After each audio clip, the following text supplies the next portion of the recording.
Good morning, good morning, good morning, good morning, good morning. I do apologize again for my tardiness. It's been a doozy, but I am fighting, pressing, going forward, making sure we read every morning. Leviticus chapter 10. Today we're reading Leviticus chapter 10. And I had such an awesome conversation with one of my mentors. It's actually my father yesterday. And I'm just on fire. Just like where one of the prophets, I believe it was Isaiah, said the word of shut up in his bones. It felt like fire. It's just so amazing. Amazing when you break the word open and you get to understand what's happening. It's like, whew, I'm excited. I'm excited. So we're in Leviticus chapter 10, verse 1. Uh, Then Nadab and Abihu, the sons of Aaron, each took his censer and put fire in it, put incense on it, and offered profane fire before the Lord, which he had not commanded them. They offered profane fire before the Lord, which he had not commanded them. So fire went out from the Lord and devoured them, and they died before the Lord. And Moses said to Aaron, "This is what the Lord spoke, saying, by those who come near me, I must be regarded as holy, and before all the people, I must be glorified." So Aaron held his peace. Two of his sons, they offered profane fire before the Lord, something that was not commanded, and the Lord devoured them. He said, "Why? By those," this is again verse 3, "who come near me, I must be regarded as holy, and before all the people, I must be glorified." And so Aaron, their father, held his peace. Then Moses called Mishael and Eleazar,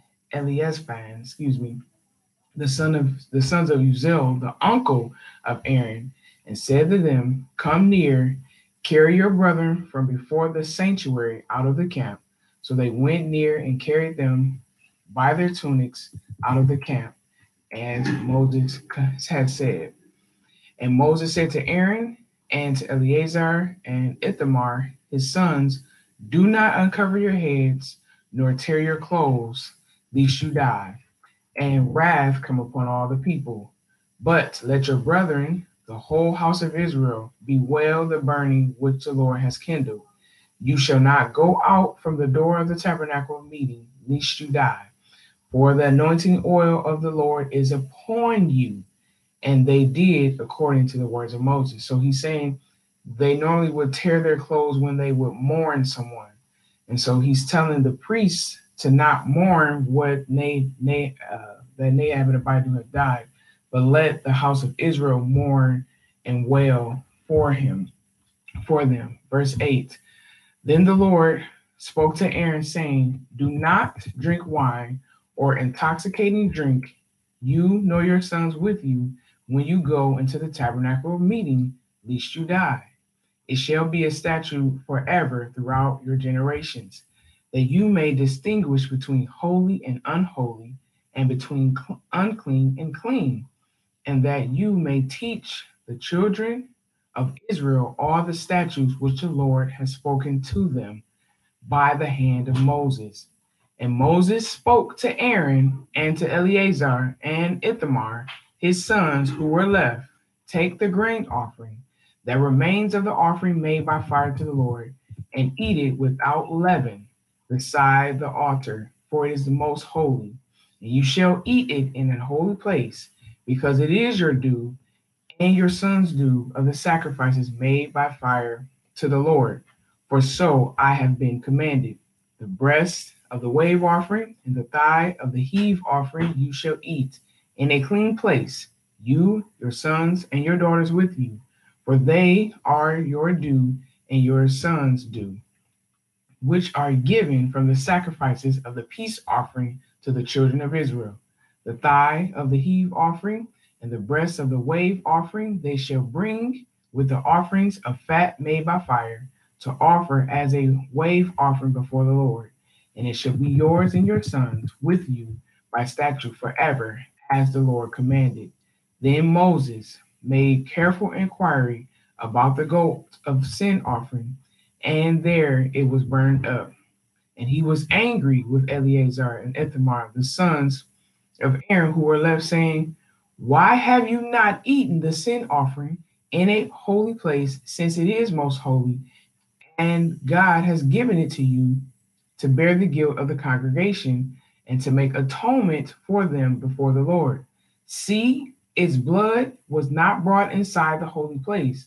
Indeed, you should have eaten it in the holy place, as I commanded. And Aaron said to Moses, look, this day they have offered their sin offering and their burnt offering before the Lord, and such things have befallen me. If I had eaten the sin offering today, would it have been accepted in the sight of the Lord? So when Moses heard that, he was content. So even though he was commanded to eat it, he's saying, my sons just died today. I did my part by offering the sin offering and the burnt offering. But if I had eaten it truthfully, would it have been accepted? Because in his heart, he was mourning the death of his sons.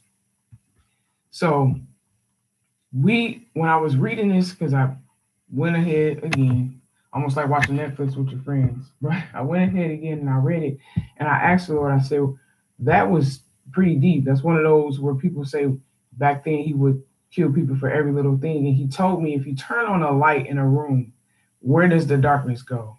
He said, you cannot be in my presence and be in darkness at the same time. And so when they offered that strange fire, it was you have an awesome day.